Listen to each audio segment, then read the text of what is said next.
There's only one rule in this jungle. When the lion's hungry, he eats. On paper, Matthew McConaughey as a weed kingpin in London should be such an easy sell.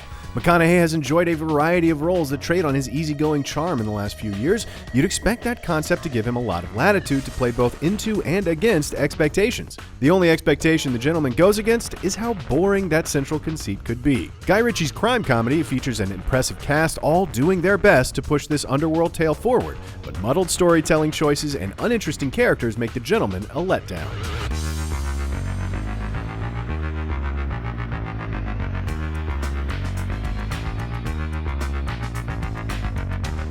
Mickey Pearson sits atop the marijuana production distribution business in England, having risen the ranks thanks to his ability to charm the poorer lords into letting him use their crumbling, unassuming estates as grow sites. But Mickey longs for a simpler life, so he's looking to cash out. The shockwaves this sends through the weed underworld's players, major and minor, drive the story, but that story is continuously muddled by unnecessary stylistic choices. Chief among them, the framing device, a protracted confrontation between Mickey's consigliere Raymond and scummy tabloid photographer Fletcher. Fletcher's narration frequently distracts, too often veering into silly meta callouts to filmmaking technique and fake-outs that take the air out of the proceedings. Worse, the story's central mystery of who's attacking Mickey's empire as he exits the game will be obvious to anyone with a passing knowledge of the crime genre, so a lot of the tension the gentleman tries to build feels undercooked. Often, side plots involving Mickey's henchmen and rivals take focus and to little end. While everyone is clearly having fun playing off each other with Ritchie's frenetic dialogue, the cast can't quite elevate the script,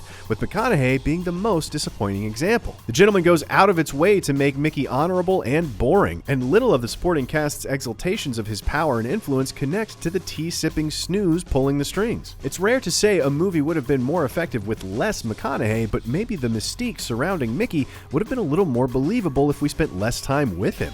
The only real moments of liveliness in The Gentleman come from the interplay between Charlie Hunnam and Hugh Grant. Ray, is there any chance of a steak?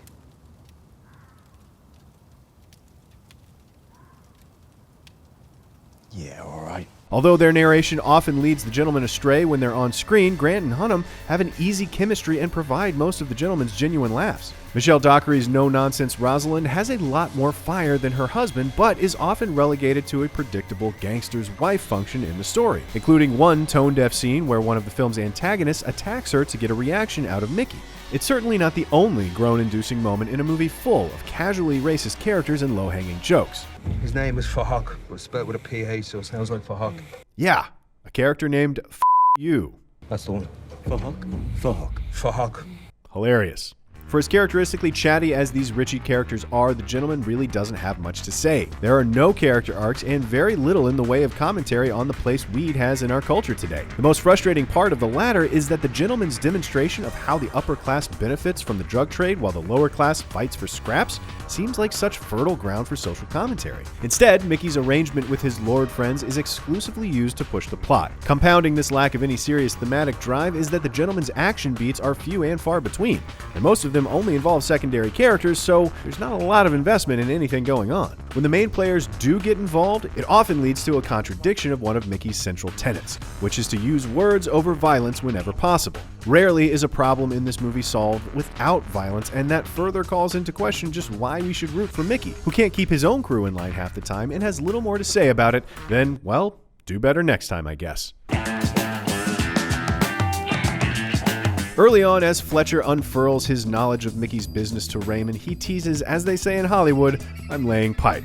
Raymond hits back with, "Well, you'd better put something through it." That unintentional self-dunk may be the keenest observation the gentleman has to offer, as the movie doesn't end up going anywhere and serves as little more than an excuse to get the movie stars into dapper suits and flat caps. The supporting cast does what they can, but McConaughey's anemically realized Kingpin is the standard bearer for the gentleman's frustrating lack of drama, thematic weight, or solid action. All told, there's no high to be found from this Guy Ritchie joint.